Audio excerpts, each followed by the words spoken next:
Welcome to the world of science fiction stories, and don't forget to like, share and subscribe my channel. Enjoy the listening. Galactic Cruelty. Newborn dragons abandoned in space. Until a medic did this. The stars above Carapace glinted coldly, their light refracting through the vast debris field surrounding the abandoned freighter Voss's Folly. Dar. Lysander Webb, a human veterinarian known for his audacious efforts to save endangered alien species, guided his small ship carefully through the wreckage. The distress beacon had been weak, almost drowned out by the cosmic static, but what piqued Lysander's interest was its strange signature, a faint pulse of organic life amidst the ruin. Docking his vessel with the derelict freighter, Bander stepped aboard. The hiss of his helmet sealed off the stale, oxygen-deprived atmosphere. The corridors were a wasteland of twisted metal and shattered panels, each step echoing ominously. He clutched his portable scanner, its screen flickering with erratic readings. Not much left, Bander murmured to himself, his voice reverberating through the halls. Who would leave a distress beacon in a place like this? As he moved deeper into the ship, he heard it, a faint, plaintive cry, weak and barely audible over the creaking of the freighter hull. His heart quickened. The sound wasn't mechanical, it was alive. Following the cries, he reached a shattered cargo bay in the dim light of his helmet lamp. Lysander froze.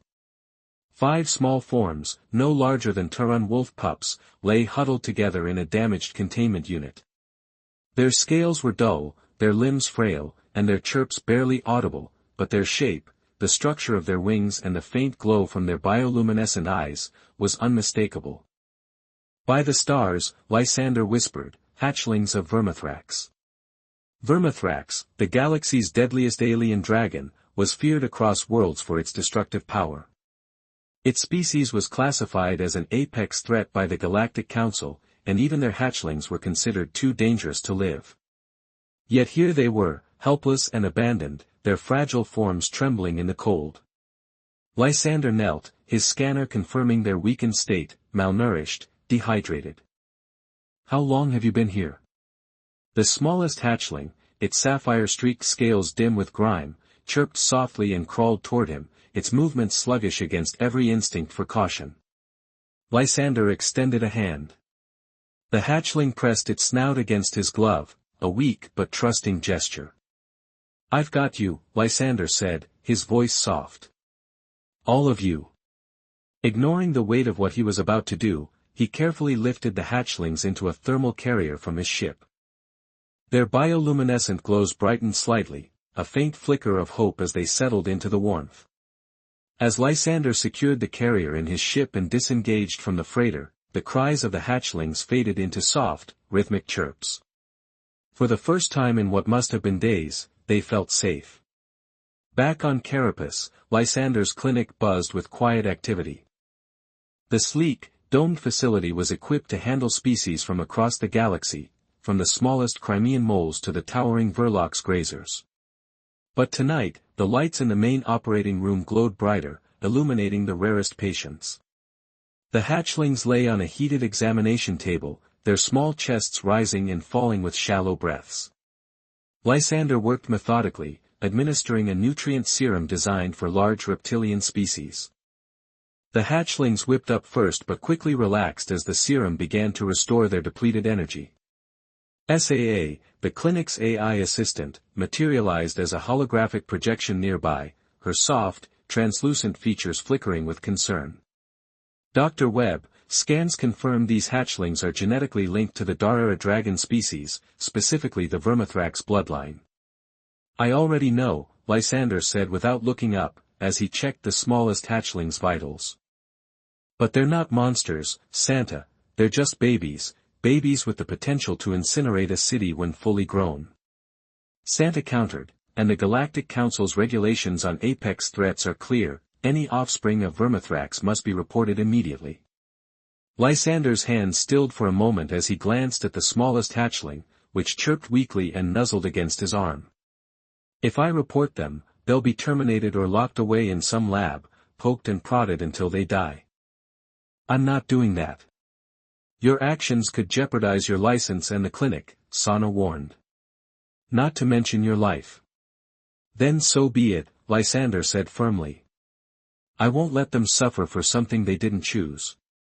Hours passed as Lysander worked tirelessly. One by one, the hatchlings began to show signs of improvement, their scales regained a faint shimmer, their breaths grew steadier, and their chirps became more frequent. The smallest, whom Lysander began calling Shade for its dark sapphire-red scales, was the first to lift its head and look at him with bright, curious eyes. You're a fighter, Wander, he said with a small smile, gently stroking Shade's smooth scales. You all are. Ember, the crimson-scaled hatchling, playfully batted at Shade, its energy returning quickly. The silver-scaled Glint observed the interaction with cautious curiosity, while the others huddled together, their glowing eyes darting around the unfamiliar environment. Sana's voice interrupted his thoughts. Doctor, incoming communication from Galactic Security. They're requesting details on any unusual findings in the sector. My stomach tightened, Lysander muttered. Let them say I'm in surgery or something, I can delay for 24 hours. Sana said that after that, they'll expect a response. Lysander nodded, his mind racing. He looked at the hatchlings now, chirping softly as they explored the edges of the table. Their trust in him was palpable, and the thought of turning them over to the authorities made his chest ache. Then I have 24 hours to figure out how to save them, he said quietly, as the hatchlings snuggled closer to one another, their bioluminescent glows casting soft patterns on the walls. Lysander made a silent vow, no matter what it took, he would protect them, and in doing so, challenged the galaxy's fear of these misunderstood creatures. The news of Dr. Lysander Webb's clinic harboring the hatchlings of Vermithrax, the galaxy's deadliest dragon, spread faster than a solar flare. While Lysander had been careful not to report the hatchlings to the Galactic Council, the digital murmurings of Carapus's locals had caught the attention of interstellar authorities. By morning, the airspace above his clinic was filled with surveillance drones bearing the insignia of the Galactic Apex Preservation Authority, GAPA. The glowing, ominous red eyes of the drones scanned the clinic's perimeter, while the soft hum of their thrusters threaded a warning inside the clinic. Lysander worked frantically to keep the hatchlings calm. Shade, the smallest and most intuitive of the group, pressed itself against Lysander's leg, chirping softly. Ember, always the boldest, flared its tiny wings at the approaching hum, emitting a guttural growl that would have been adorable if not for the stakes. They're here, Lysander muttered, tightening his grip on a medical tablet. They'll try to take you. Sana's holographic figure appeared beside him. Doctor, I have intercepted a transmission. A team of GAPA agents is en route, with orders to confiscate and detain the hatchlings under Article 12, 4 of the Apex Species Containment Directive. Lysander clenched his jaw. Confiscate, they mean exterminate. SAA hesitated, her voice softening. Your resistance could jeopardize the hatchlings' lives and your own, they're scared, not dangerous. Lysander said, glancing at Shade, who nuzzled against his arm, I won't let them be treated like weapons. Sana tilted her head, calculating. Then you need a plan, quickly. The warning came minutes before the GAPA team's arrival. A voice crackled through Lysander's comm device, unfamiliar yet urgent. This is Dr. Alara Miles. We don't have time for introductions, but I've been following your situation. If you want to save those hatchlings, listen carefully. Lysander frowned. And why should I trust you? Because I'm the reason the Council hasn't authorized their immediate termination yet, Lara said bluntly. I've been fighting for Apex species rights for years. If GAPA gets those hatchlings, they're as good as dead. Lysander hesitated, but ultimately relented. What do you suggest? Get them off Carapus, Alara said. I've secured transport, but you'll need to act fast. They won't hesitate to storm your clinic. And what about you, Wander? Asked Lysander. I'll handle the bureaucrats, Alara replied. You just keep those hatchlings alive. The comm went silent, leaving Lysander staring at the hatchlings, his resolve hardening. All right, little ones, he said, crouching beside them. Let's get you out of here. The hatchlings were loaded into a portable containment carrier, specially designed to keep them calm and shielded from external scans. Lysander secured the carrier inside his hover transport, his hands moving with practiced urgency. The distant rumble of approaching ships signaled the GAPA team's arrival. "Doctor, the GAPA team is deploying containment barriers around the clinic," Sana reported. "You have approximately 3 minutes before they breach." Lysander glanced at the hatchlings, who chirped nervously inside the carrier. "Hang tight," he said, climbing into the pilot's seat. The hover transport roared to life, its thrusters kicking up a cloud of dust as it shot out of the clinic's underground exit. Behind him, the clinic's automated defense systems activated, slowing the GAPA team's advance. Plasma bolts lit up the night as the transport weaved through the narrow streets of Carapace, tracking multiple drones. "Sana, activate the countermeasures." The transport released a series of decoy drones, their energy signatures mimicking those of the carrier. The pursuing drones split off, confused by the false signals. Lysander seized the opportunity, accelerating toward the city's outskirts. As the transport raced across the open plains of Boniface, the full extent of GAPA's determination became clear. A squadron of armed interceptors appeared on the horizon, their sleek, black forms cutting through the night like shadows. They had dispatched interceptors.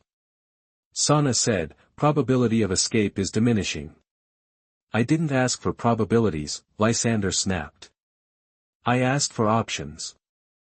Before Sana could respond, a loud roar filled the air, followed by a burst of flames that engulfed one of the interceptors.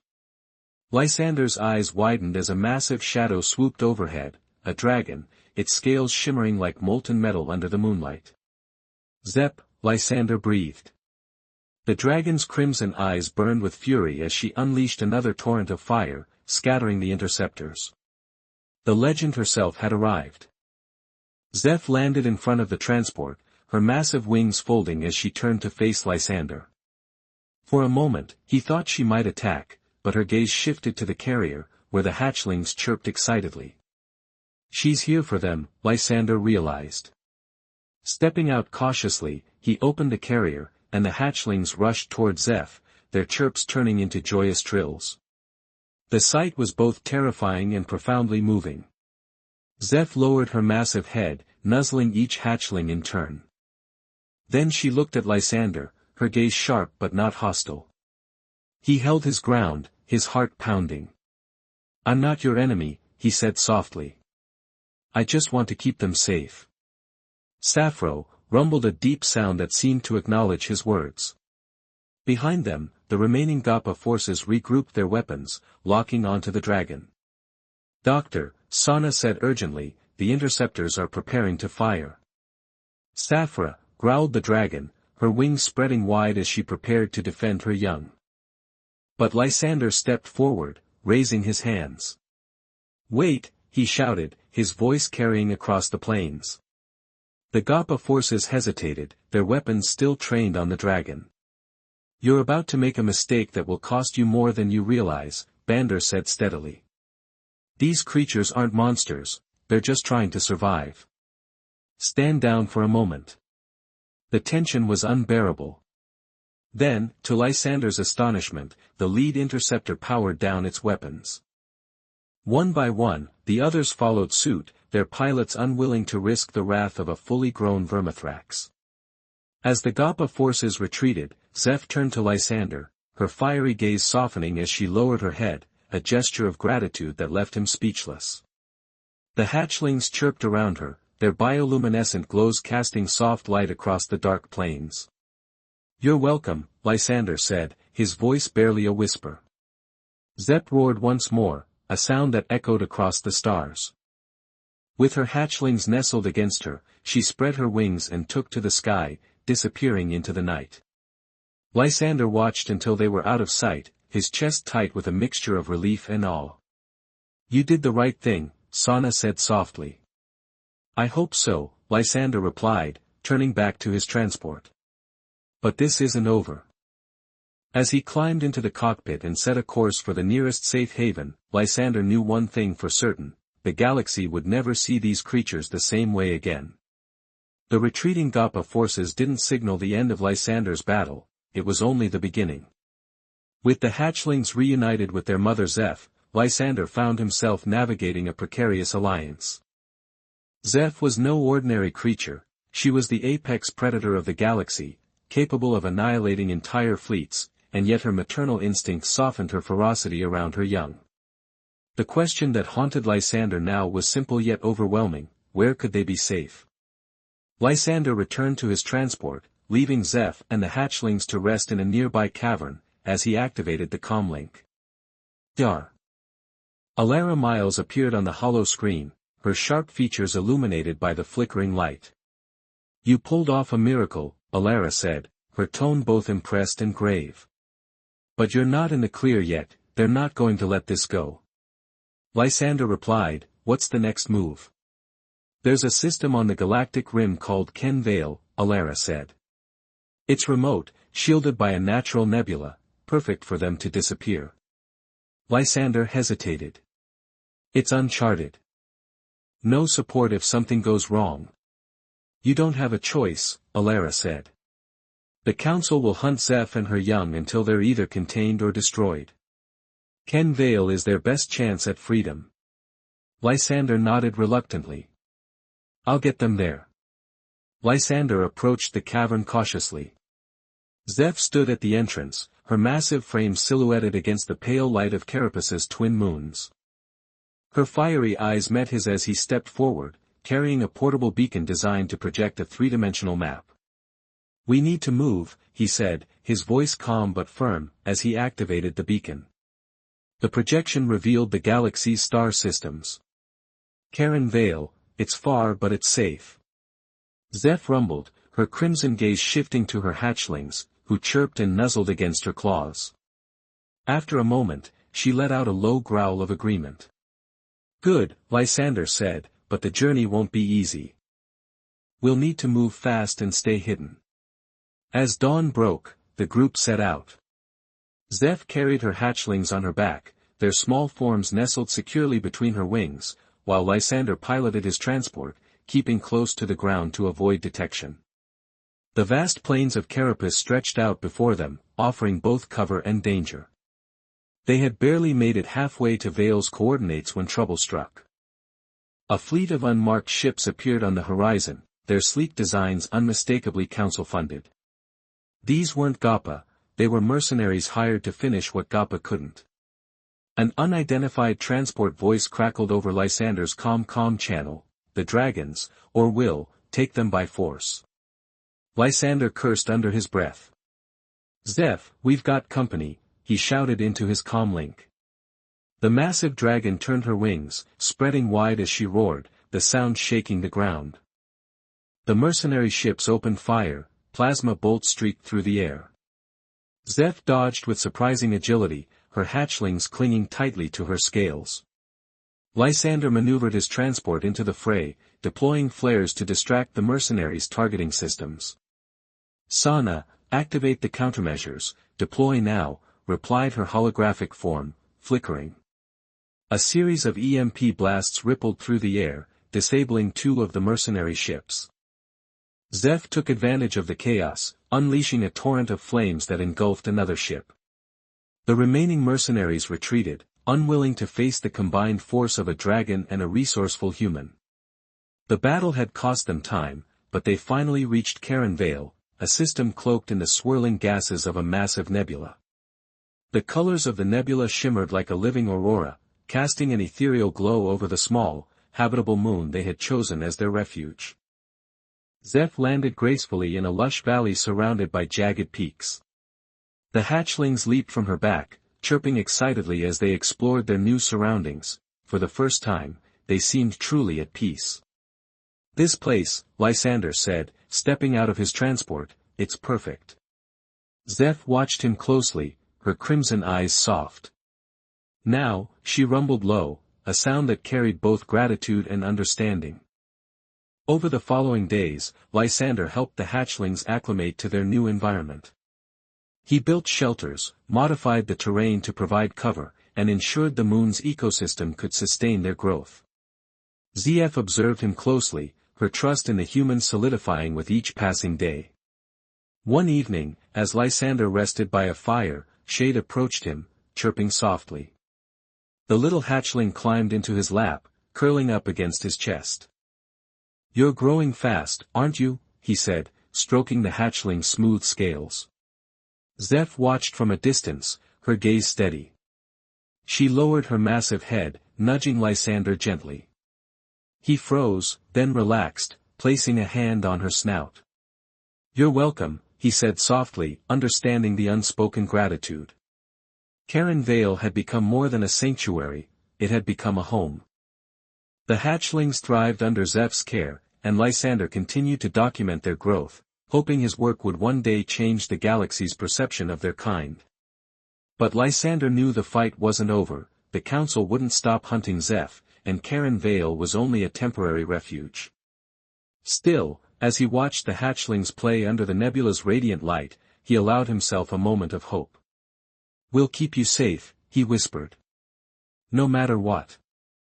Karen Vale, with its swirling nebula and jagged peaks, seemed like the perfect sanctuary for Zeph and her hatchlings, but safety in the galaxy was fleeting, and even the most remote havens had eyes. It wasn't long before the stillness of the valley was shattered. Lysander was outside, surveying the hatchlings as they played near the bubbling streams. Shade, ever the curious one, pounced on a shimmering, insect-like creature, chirping triumphantly. Ember and Glint fluttered their small wings, attempting awkward flights while their mother watched protectively. The first sign of danger was the low hum of engines slicing through the thick atmosphere. Lysander turned toward the sound, his heart sinking. On the horizon, faint specks of light shimmered, growing larger as they approached. "Not again," he muttered, sprinting toward Zeph. She was already on high alert, her fiery, crimson eyes locked on the distant threat. The hatchlings huddled close to her, chirping nervously. Sana's voice crackled through Lysander's calm, multiple signatures detected, 6 ships, unmarked but heavily armed. "They've entered the moon's atmosphere. Mercenaries." Lysander's voice trembled, "They must have tracked us through the nebula." He grabbed his Cal device and spoke urgently, "Sana, activate the perimeter defenses, buy us some time." "Defense systems online," Sana confirmed. Automated turrets hidden around the valley sprang to life, their targeting systems locking on to the incoming ships. Zeph rumbled low, her wings spreading protectively over her hatchlings. Lysander placed a hand on her massive flank. "I need you to trust me. We'll protect them together." The mercenary ships broke through the atmosphere, their sleek, black forms glinting in the nebula's light. Plasma bolts rained down, striking the rocky terrain and sending debris flying. Zeph roared, the sound reverberating through the valley.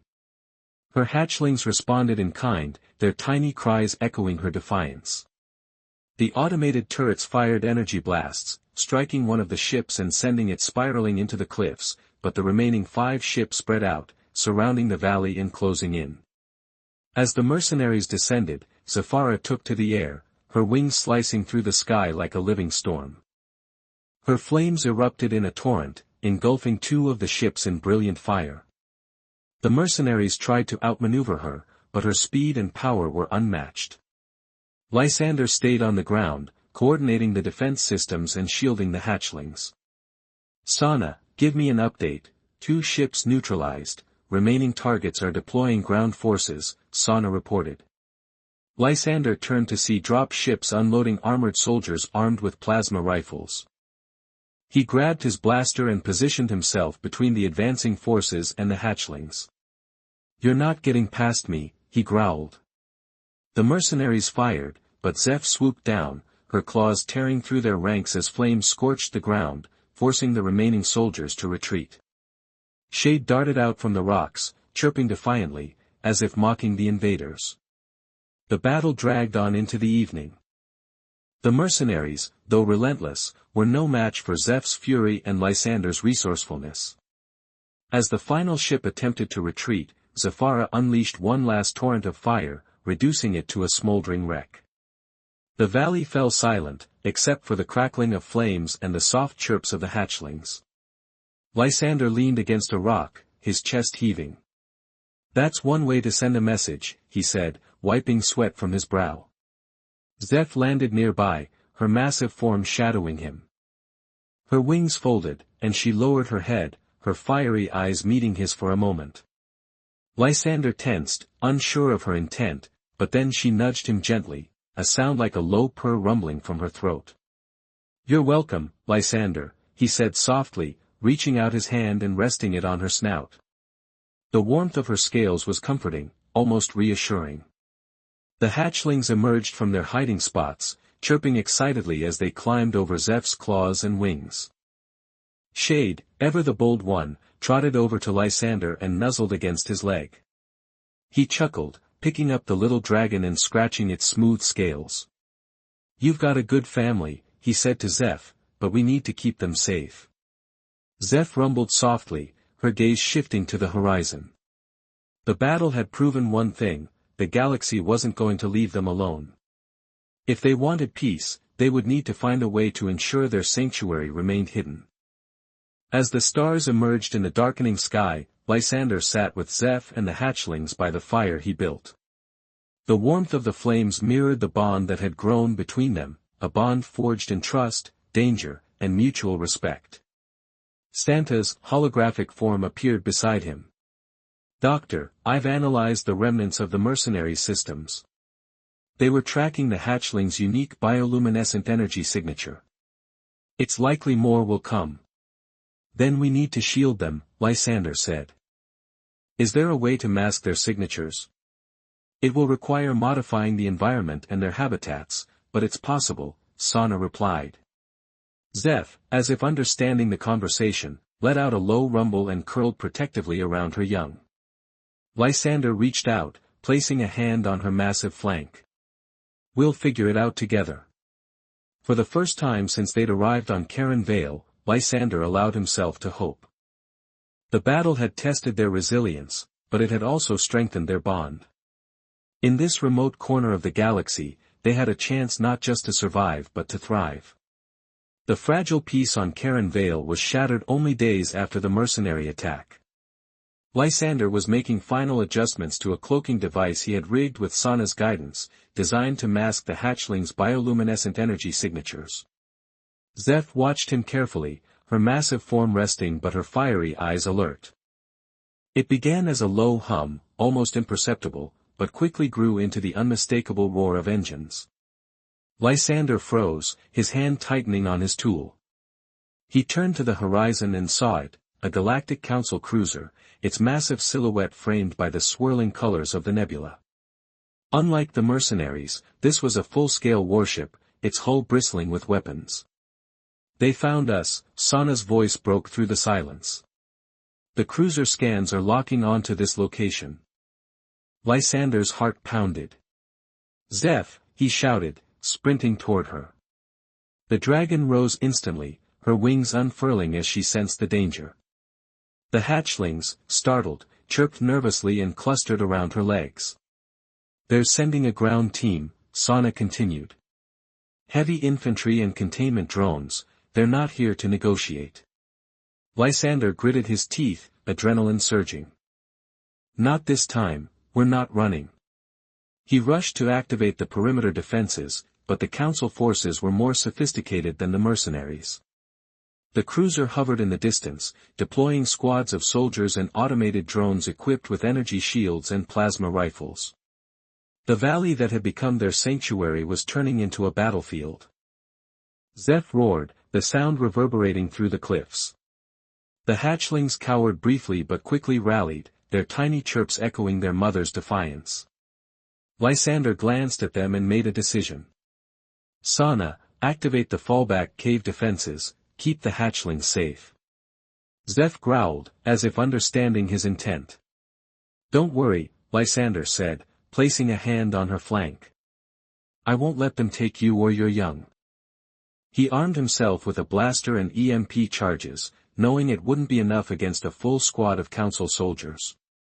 But he wasn't fighting alone. Zeph launched herself into the air, her massive wings stirring the dust as she climbed higher. The Council's ground forces advanced, their drones scanning the valley and targeting Lysander's defenses. Plasma bolts lit up the cliffs, and the automated turrets fired back, taking down a few drones before being overwhelmed.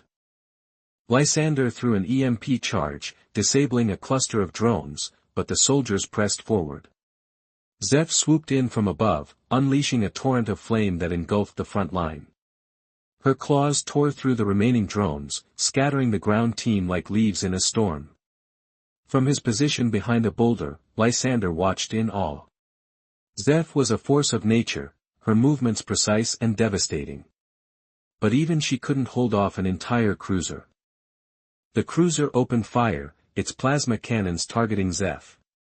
As she engaged the ground forces, she dodged nimbly, her massive wings propelling her through the air, but the blasts were relentless.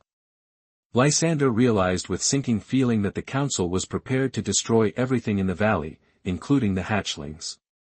"We need to end this now," he said, activating his Cal device. "Sana, are there any weaknesses in the cruiser's shielding?"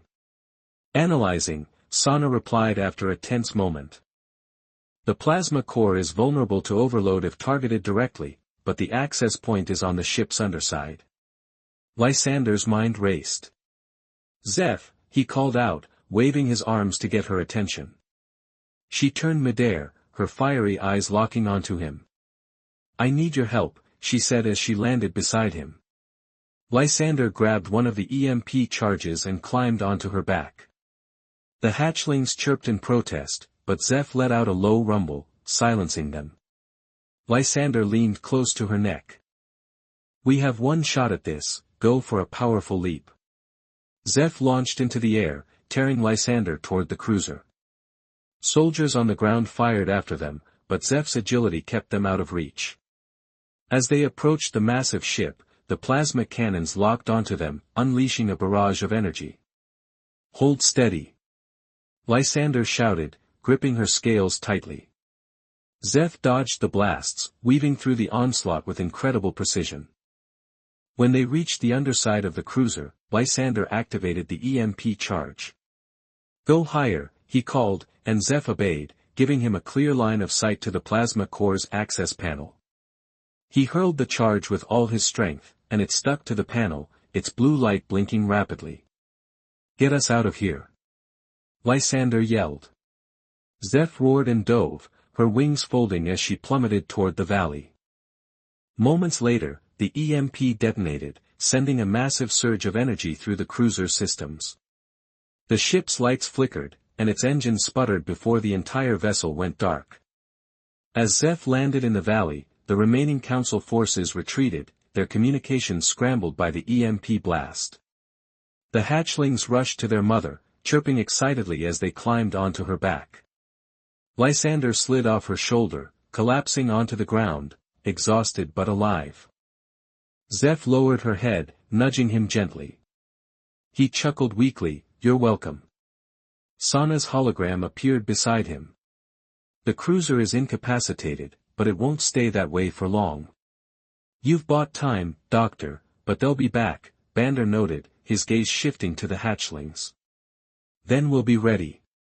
Over the following days, Lysander and Zeph worked to fortify their sanctuary with Sana's guidance. They enhanced the cloaking systems, shielding the valley from further detection. The hatchlings, oblivious to the danger they had faced, grew stronger each day, their playful chirps filling the air. One evening, as the stars glimmered above Karen Vale, Lysander sat by a small fire with Shade curled in his lap. Zeph watched from a distance, her gaze soft and calm, for the first time allowing Lysander to believe they might have a future here.